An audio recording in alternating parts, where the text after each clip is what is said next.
আসসালামু আলাইকুম প্রিয় দর্শক, আপনাদের স্বাগত জানাচ্ছি। আমি একটা পোস্ট দিয়েছিলাম, পোস্টে লিখেছি শর্ট ল্যান্ডিং সিস্টেম চিকেন স্টিকে বসেছে। এই শর্ট ল্যান্ডিং সিস্টেমটা কি আপনারা সকলেই জানেন, সবাই ভিডিও দেখেছেন, তাও আমি বলছি যে জাহাজে যখন ফাইটার প্লেন গুলো নামে তখন জায়গাটা এত ছোট থাকে, তার জন্য একটা স্টিলের দড়ি এপার থেকে ওপার অব্দি টানা থাকে। ওই প্লেনে একটা হুক থাকে, সেটাকে ফাঁসিয়ে দেওয়া হয়, তখন দড়িটা গিয়ে হুকটাকে টেনে ধরে মানে প্লেনটাকে স্পিড কমিয়ে থামিয়ে দেয়। চিকেন স্টেকে আমাদের জায়গা কম, সেখানে C-130 যে বিমানগুলো ছিল গ্লোব মাস্টার, তাতে প্রচুর জায়গা নিত। এখন সম্ভবত ওই জায়গাটা খালি করে ওখানে রাফাল ওখানে মোতায়েন করা হবে, বা বিদেশি কোনো শক্তি এসে যদি ওখানে বসে তাহলে সেগুলো মোতায়েন করা হবে ওখানে। তাহলে কি হলো, এদিকে আমরা বাংলাদেশ, ওদিকে চীন, আর এদিকে বার্মা, তিন দিকে নজর রাখার হলো। মানে ভবিষ্যতে কি হবে তো বলা যায় না। এখন থেকে ভারত তৈরি হয়ে বসে থাকছে যে যাই হোক না কেন ভারত কোনোটাকেই উপেক্ষা করবে না। কালকে আমাদের সেনাপ্রধান এখানে একটা নয়াদিল্লিতে একটা কথা বলেছেন, একটা বিবৃতি দিয়েছেন সাংবাদিক বৈঠকে, সেটা কাগজে আমাদের বেরিয়েছে। সেটা বেরোচ্ছে কি, ভাবাচ্ছে তীরপর্শী প্রত্যয়ী সেনাপ্রধান।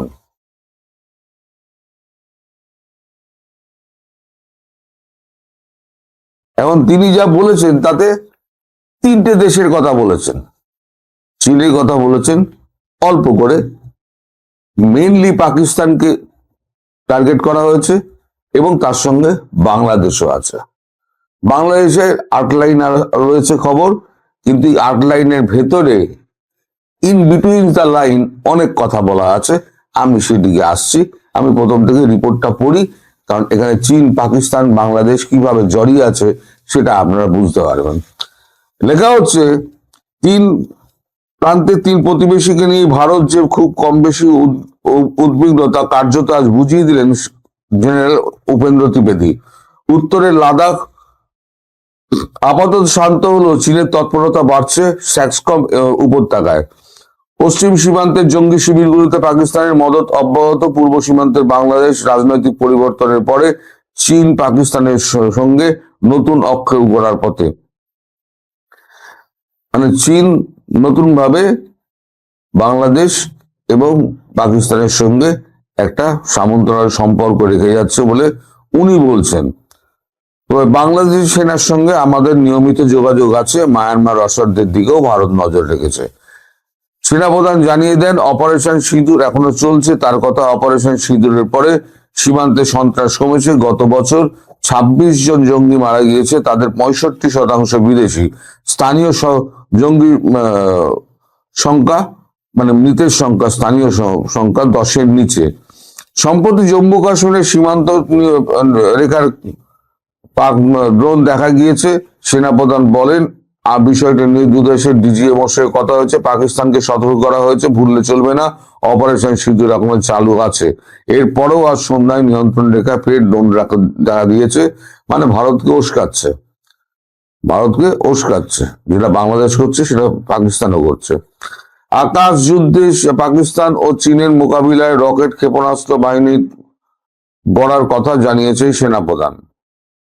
অপারেশন সিঁদুর প্রসঙ্গে সেনাপ্রধান বলেন, প্রথম 22 মিনিটেই খেলা ঘুরে গিয়েছিল। 7 মে সকালে কাঙ্ক্ষিত লক্ষ্যবস্তুতে অতর্কিত আঘাত হানে ভারতীয় সেনা। পাক প্রতিরক্ষা কার্যত তালগোল পাকিয়ে যায়। 10 মে সকালে সেনার 3 বাহিনীকেই বলা হয়েছিল যুদ্ধ ব্যাপক আকার নিলে যা প্রয়োজনীয় পদক্ষেপ তাই করতে। উপগ্রহ চিত্রে ভারতের 3 বাহিনী পুরোপুরি যুদ্ধে নামার ছবি ফুটে উঠতেই পাকিস্তান সন্ধির প্রস্তাব দেয়। আবার বললেন, পাকিস্তানি সন্ধির প্রস্তাব দিয়েছিল, এই আমেরিকার ডোনাল্ড ট্রাম্পের এর মধ্যে কোনো হাত নেই। জবরদখল করার স্যাক্সম উপত্যকার জমি চীনের 1963 সালে চীনের হাতে তুলে দিয়েছিল পাকিস্তান। সেখানে চীনের সাম্প্রতিক পরিকাঠামো নির্মাণ নিয়ে ইতিমধ্যেই আপত্তি তুলেছে সাউথ ব্লক। আর সেনাপ্রধান বলেন, চীন পাক সীমানা সমঝোতা বেআইনি, স্যাকসম কোনো সক্রিয়তা আমরা অনুমোদন করি না, চীনের সাম্প্রতিক যৌথ বিবৃতিও মানি না। তবে গালওয়ান প্রসঙ্গে সেনাপ্রধান বলেন, সেনা কমাতে দুই দেশ আগ্রহী এবং সহমত, দুপক্ষই সীমান্তে শান্তি চায়, আমরা বাহিনীকে এমন ভাবে রাখতে চাই তারা নির্দিষ্ট সময় নির্দিষ্ট স্থানে পৌঁছে যাবে। সরি, এবার আসি বাংলাদেশের প্রসঙ্গে। বাংলাদেশ প্রসঙ্গে উনি বলছেন, মোহাম্মদ ইউনূসের জামানায় উদ্বেগ বেড়েছিল ভারত বাংলাদেশ সীমান্তে। সেনানায়কের মন্তব্য, আগে দেখতে হবে অন্তর্বর্তী সরকার থাকলে তার মেয়াদ কতদিন, 4-5 বছর নাকি 4-5 মাস, তার ভিত্তিতে সিদ্ধান্ত নিতে হবে। তার দাবি, বাংলাদেশের 3 সেনা প্রধানের সঙ্গেই ভারতীয় সেনার 3 প্রধানের সরাসরি যোগাযোগ রয়েছে। ভারতের প্রতিনিধি দল সে দেশে সংশ্লিষ্ট সব অফিসারের সঙ্গে কথা বলেছেন। সেনাপ্রধান বলেন, আশ্বস্ত করতে চাই বাংলাদেশ কোনোভাবেই ভারতের বিপক্ষে নয়। অর্থাৎ বাংলাদেশ যে ভারতের বিপক্ষে নয়, এখনো পর্যন্ত ভারত সেটাই মেনে চলেছে। কিন্তু যদি মোহাম্মদ ইউনূসের সরকার যেভাবে চলছে তাতে যদি অবস্থার অবনতি হয়, তাহলে পরে কিন্তু ঘটনা অন্যরকম ঘটতে পারে। আর যে বলা হচ্ছে না এই 4-5 মাস কি 4-5 বছর, আসলে এই যে অন্তর্বর্তী নির্বাচনের কথা বলা হচ্ছে না, এই অন্তর্বর্তী নির্বাচনে মানে ইনক্লুসিভ নির্বাচনের কথা কিন্তু আমেরিকা এবং ভারত বলে যাচ্ছে, অন্যান্য দেশও বলে যাচ্ছে। এই ইনক্লুসিভ নির্বাচনটা আদৌ হয় কিনা তার উপরে কিন্তু নজর রাখা হচ্ছে। তাই বলা হচ্ছে এখানে, আগে দেখতে হবে অন্তর্বর্তী সরকার থাকলে তার মেয়াদ কতদিন, 4-5 বছর নাকি 4-5 মাস, যার ভিত্তিতে সিদ্ধান্ত নিতে হবে। যদি 4-5 মাসের টানা হয়, এই 12ই ফেব্রুয়ারি নির্বাচন হলো না, আমি বরাবরই বলছি নির্বাচন হবে না, নির্বাচন হয়তো পেছাবে। এই 4-5 মাসের মধ্যে ইনক্লুসিভ নির্বাচন যদি না হয়, তাহলে পরে কিন্তু ঘটনা ঘটতে পারে এবং যে কোনো ঘটনা ঘটতে পারে। এবং চাল ডালের ব্যাপারে একটা কথা হয়েছে, সেটা হয়তো কালকে কাগজে হয়তো বেরোবে, আমি তখন আপনাদের বলবো। পণ্য সরবরাহ নিয়ে একটা কথা হয়েছে, সেটা আমাদের এখনো বেরোয়নি, ফলে আমি এখনো বলছি না ওটা। কিন্তু মোটামুটি একটা সিদ্ধান্ত হয়ে গেছে যে পণ্য সরবরাহ খুব শিগগির বন্ধ হয়ে যাবে। এখন আপনারা নিজেরাই ভাবুন যে পণ্য সরবরাহ যদি বন্ধ হয়ে যায় আর যদি দেশের অবস্থা এই হাল হয়, তাহলে আপনারা মানে যেটা ভাবছেন যে ভারত বিরোধিতার কথা, সেই ভারত বিরোধিতা করে আপনারা কতটা লাভবান হবেন, এবার আপনারা নিজেরা ভাবুন। একটা হচ্ছে মার খাবেন, দ্বিতীয় হচ্ছে পেটেও লাত পড়বে। কোন দিকে যাবেন সেটা আপনাদের ব্যাপার। আজকে যারা জেহাদ জেহাদ করে বেড়াচ্ছে, সমস্ত ইউনিভার্সিটি গুলো সব জেহাদিতে ভরে গেছে। ঢাকা ইউনিভার্সিটির মতো একটা মানে ইউনিভার্সিটি যেটা সারা বিশ্বে একটা স্থায়ী নাম করে দিয়েছিল, সেখানে এখন জেহাদের স্লোগান উঠছে। সেখানে প্রধানমন্ত্রী নরেন্দ্র মোদী, ইসরায়েলের প্রধানমন্ত্রী নেতানিয়াহু, তাদের সকলের পা দিয়ে ছবি মারানো হয়, জাতীয় পতাকা ওখানে পদদলিত করা হয়, অথচ বাংলাদেশের জাতীয় পতাকা আমরা কখনো অপমান করি না, সেটা আমাদের ধর্মে নেই। হ্যাঁ, বিক্ষোভের মাঝে 2-1টা এরকম উত্তেজিত ঘটনা ঘটলে পরে তারা এগুলো করে, তবে তাই নিয়ে কিন্তু ভারতবর্ষ কিন্তু মানে পুলিশ কিন্তু ব্যবস্থা নেয়। যারা এই পতাকা জ্বালায় তারা কিন্তু ভারতের পুলিশের হাতে, পশ্চিমবঙ্গের পুলিশের হাতে বা দিল্লির পুলিশের হাতে তারা কিন্তু অ্যারেস্ট হয় এবং তাদের কিন্তু উপযুক্ত শাস্তিও হয়। সেটা 3 মাসের জেল হলো। কারোর পতাকা যদি তুমি জ্বালাও, তাহলে দেশটাকে জ্বালানো হবে বলে এটা ধরে নেওয়া হয়, মানে আইনে ধরে নেওয়া হয়। আইনের 574 ধারা অনুযায়ী, আইপিসি 574 ধারা অনুযায়ী এটাকে ধরে নেওয়া হয়। কোনো দেশের পতাকা যদি জ্বালানো হয়, সেই দেশকে জ্বালানো হয়েছে বলে ধরে নেওয়া হয়। যেমন আপনাদের কোনো বাংলাদেশি যে আমাদের ভারতের যে দূতাবাস রয়েছে, সেই দূতাবাসের যে জমিটা আছে সেই জমিটা কিন্তু হচ্ছে ভারতের জমি, অলিখিতভাবে ভারতের জমি। ঠিক তেমনি ভারতে বাংলাদেশের যে দূতাবাস রয়েছে সেই দূতাবাসে কিন্তু জমিটা হচ্ছে বাংলাদেশের জমি, কিনা না হলো তা বাংলাদেশের জমি। তার সুরক্ষার দায়িত্ব সমস্ত কিছু হচ্ছে ভারতবর্ষের, যেমন বাংলাদেশের সুরক্ষার দায়িত্ব বাংলাদেশ সরকারের, কোনায় বারবার বাড়িতে বা অফিসে যাই বলুন না কেন। তবে বাংলাদেশ সম্পর্কে আমাদের সেনাপ্রধান উপেন্দ্র ত্রিবেদী যা পরিষ্কার বলে দিয়েছেন, যদি এটা 4-5 বছর দীর্ঘায়িত করার চেষ্টা করা হয় তাহলে পরে সেটা হবে না। যোগাযোগ রাখা হচ্ছে মানে কি, নিরন্তর কথাবার্তা বলা হচ্ছে, সাবধান করা হচ্ছে, যোগ্য মানে কি বলে জবাব দেওয়ার কথা হচ্ছে, সমস্ত কথাই হচ্ছে, কিন্তু ভারতবর্ষে রেডি হয়ে বসে রয়েছে। আর ওখানে রাফাল গিয়ে নামবে বলে তার জন্য চিকেন স্নেকে আপনার ওইখানে শর্ট ল্যান্ডিং সিস্টেম করা হয়েছে, যেখানে 12টা 14টা বিমানও ওখানে থেকে যাবে, কোনো অসুবিধা নেই। এপার ওপার উড়ে গিয়ে তারা সমস্ত যা যা কাজ করার তারা সমস্ত করে নেবে। ফলে আপনাদের স্বপ্ন পূরণ হতে চলেছে। যুদ্ধ যুদ্ধ যুদ্ধ চাই, যুদ্ধ চাই, খুব সন্নিকটে এসে পৌঁছেছে। আপনারা সেই যুদ্ধের জন্য প্রস্তুত থাকুন। তারা আমাকে জিজ্ঞেস করে যে আপনি যে নির্বাচন নিয়ে বলছিলেন যে আপনি নির্বাচন দেখেন না, সেই জায়গাটাতে আপনি আছেন কিনা, কিংবা আমি আমার ব্লগ যখন করি তার নিচে যারা কমেন্ট করেন তারা নানাভাবে আমাকে ট্রল করেন। নির্বাচন তো হয়ে যাচ্ছে, আপনি না বলেছিলেন দেখেন না, একটু আগ বাড়িয়ে রং লাগিয়ে বলেন আপনি তো বলেছিলেন তারেক রহমান দেশে আসবে না, তিনি তো দেশে এলেন। আমি কখনোই বলিনি, একবারের জন্য বলিনি, কোথাও খুঁজে পাওয়া যাবে না যে তারেক রহমান দেশে আসবেন না। একথা আমি বহুবার বলেছি এবং সেখান থেকে আমি সরিনি যে আমি নির্বাচন দেখি না, এবং তার সঙ্গে আরো কতগুলো কথা আমি বলেছি। একটা কথা মনে রাখতে হবে যে সমাজ বিজ্ঞান, রাজনীতি এগুলো পিওর ম্যাথমেটিক্স না যে আপনি 2+2 করলে 4 হবে। এটা মেনে নিয়েই, বেশ খানিকটা ঝুঁকি নিয়েই আমি খুব আস্থার সঙ্গে, কনফিডেন্সের সঙ্গে এই কথাটা বলেছি। আমি বারবার বলেছি যে 2025 ডিসেম্বরের মধ্যে নির্বাচন হলে সবার জন্য ভালো হতো। বিএনপির জন্য সবচেয়ে বড় দল হিসেবে যখন আওয়ামী লীগ মাঠে নেই এবং দীর্ঘদিন তারা নিপীড়ন নির্যাতন ভোগ করেছে, সংগ্রাম করেছে, লড়াই করেছে, মূল স্টেক হোল্ডার হিসেবে তাদের সবচেয়ে লাভ হতো, দেশের জন্য লাভ হতো, প্রায় সকল রাজনৈতিক দলের জন্য লাভ হতো, 2-1টি ছোটখাটো ব্যতিক্রম বাদ দিয়ে। শুধু ডিসেম্বর 25 নয়, এই নির্বাচন যদি আরো অনেক আগে হতো দেশের জন্য অনেক ভালো হতো। এমনকি বিএনপি যে প্রথম দাবি করেছিল 2024 অভ্যুত্থানের পরে 3 মাসের মধ্যে, বিএনপি যদি সেই দাবিতে কে কি বললো না বললো সেটার দিকে না তাকিয়ে স্থির থাকতো, সেটা বিএনপির জন্য ভালো হতো, দেশের জন্য ভালো হতো। দেশের জন্য ভালো হতো এই অভ্যুত্থানের পরে 24 8 অগস্ট থেকে দায়িত্ব নেওয়ার পর থেকে আজ অবধি এই সরকার, অর্থাৎ এই জ্ঞানীগুণী মানুষদের সরকার আসলে কিছু ডেলিভার করতে পারেনি। তারা অনেক কথা বলেন, এটা হয়েছে ওটা হয়েছে, প্রত্যেকটার পেছনে কি হয়েছে কি হয়নি সেটা নিয়ে যুক্তি তর্ক করবার যথেষ্ট সুযোগ আছে। বিচারের কথা বলেছিলেন, তেমন কোনো দৃশ্যমান অগ্রগতি হয়নি। সংস্কারের কথা বলেছেন, সেটা এখন জাদুঘরে।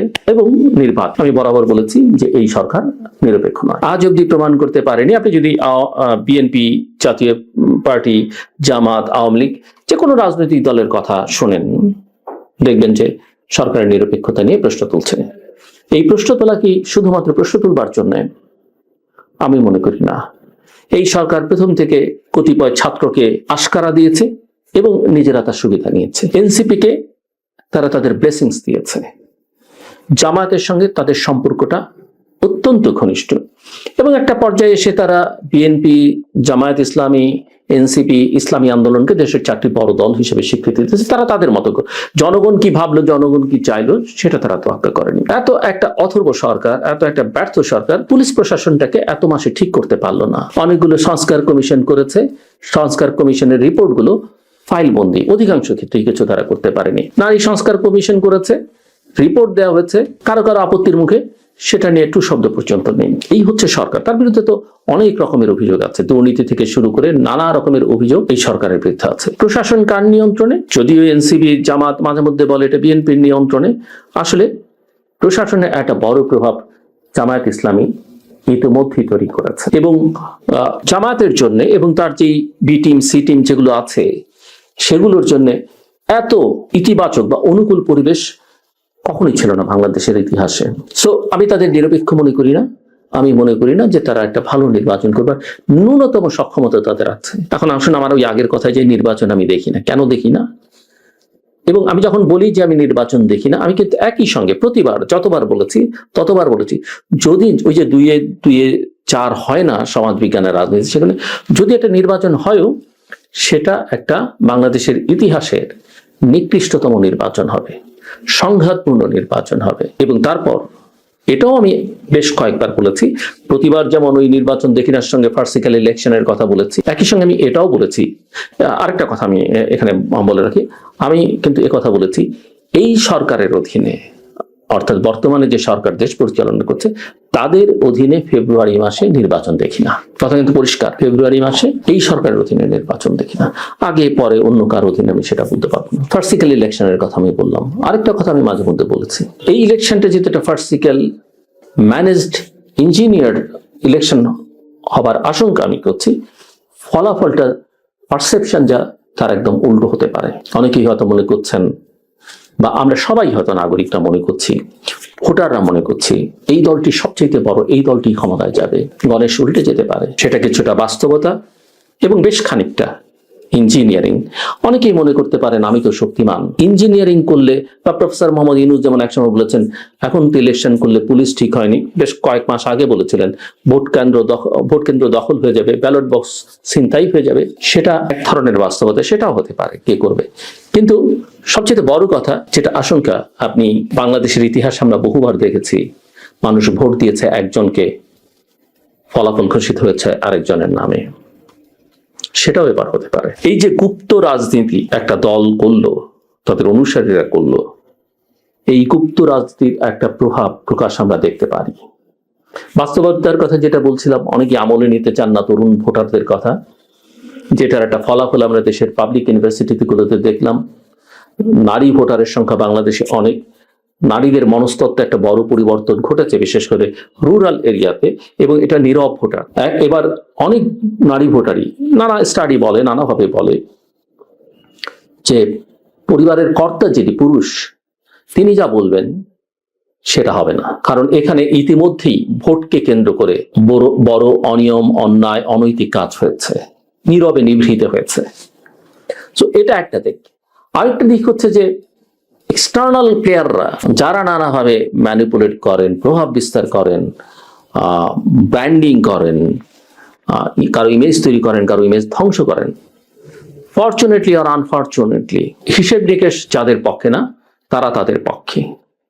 আমি নাম ধরে বারবার বলছি না, কারণ আমি জানি আমি যখন কথা বলছি নিচে অনেকে আমাকে বকাবকি করতে শুরু করেছেন। তারা তাদের পক্ষে অনেক নানা কারণে, নানা বিবেচনায়, আমি সেগুলো পাবলিকলি বলতে চাই না, কিন্তু তাদের বিবেচনায় তারা চাইলেই যে তারা সবসময় ইতিহাসের সব ভালো কাজ করেছেন, সঠিক অবস্থান নিয়েছেন, সেটা নয়।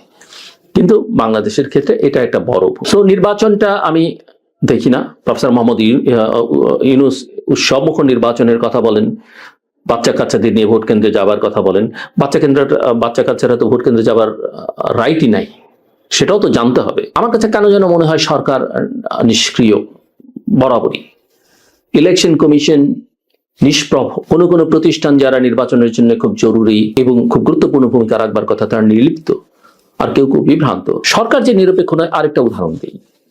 এই যে দেখেন ঐকমত্য কমিশন হলো, এত আলোচনা হলো, সংস্কার তো কিছু হলোই না, এখন গণভোট হবে, একটা পুরো গোজামিল। গণভোট, জাতীয় সংসদ নির্বাচন, মানুষ জানেই না গণভোট হলে কি হবে, না হলে কি হবে।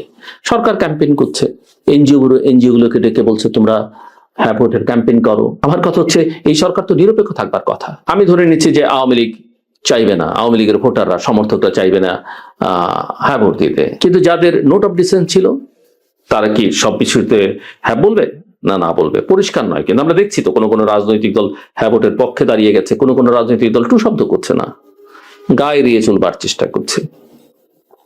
এটা একটা জটিলতা। আপনি এখন দেখেন একটার পর একটা রিট হচ্ছে হাইকোর্টে, জাতীয় পার্টিকে ইলেকশন করতে দেওয়া যাবে না, ফেব্রুয়ারিতে ভোট হতে পারবে না। কেউ বলছে রাজনৈতিক দলগুলো লেভেল প্লেইং ফিল্ড নেই, সবাই এখন বিএনপির তোয়াজ করছে, তোষণ করছে। একটা বড় রাজনৈতিক দল, অনেকে বলেন ভাই আপনি তো বলছেন, কিন্তু 1 মাস সময়, আপনাদের একটু 2007 সালের জানুয়ারি মাসের কথা স্মরণ করিয়ে দিই।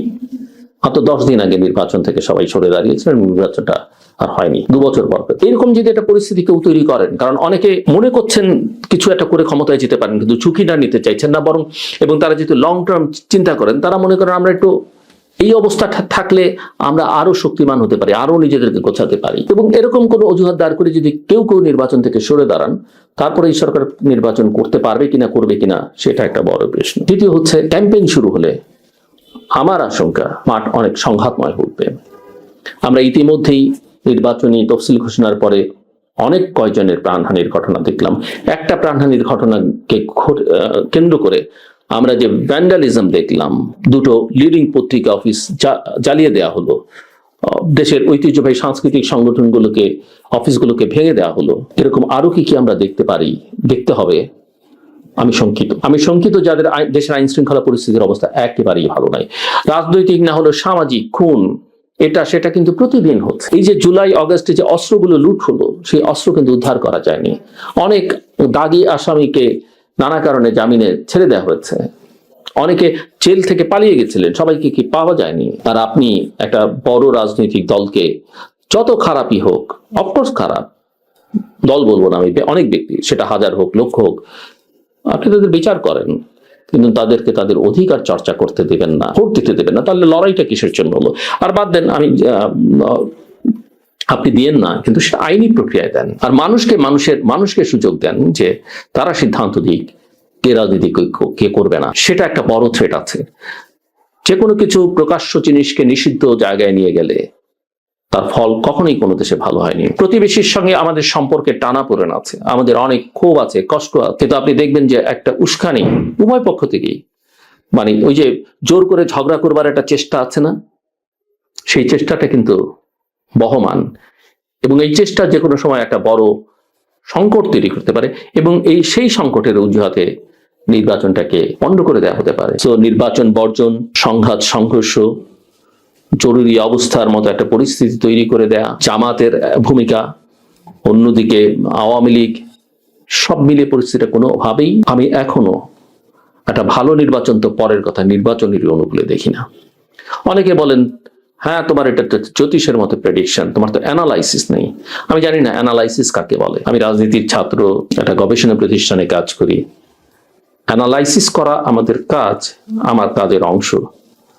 সো নানা কিছু দেখে, নানা কিছু বিশ্লেষণ করেই এটা আমি আর বলা, এটাকে এখন এটা করতে গেলে আমি সার্ভে আছে কিনা, ওটা আছে কিনা, সেটা আছে কিনা, নানা তথ্য উপাত্তের ভিত্তিতে, নানা কিছু দেখে, অভিজ্ঞতার আলোকে, এম্পিরিক্যাল স্টাডি থেকে আমার যেটা মনে হচ্ছে সেটাই আমি বলি।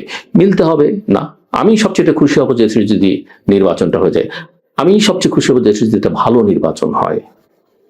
অবশ্যই দেশের অন্য নাগরিকরাও খুশি হবেন, রাজনৈতিক দলগুলো হয়তো খুশি হবে, কিন্তু সব মিলিয়ে দেশের পরিস্থিতি কোনো দিক থেকেই কোনোভাবেই ভালো নয়।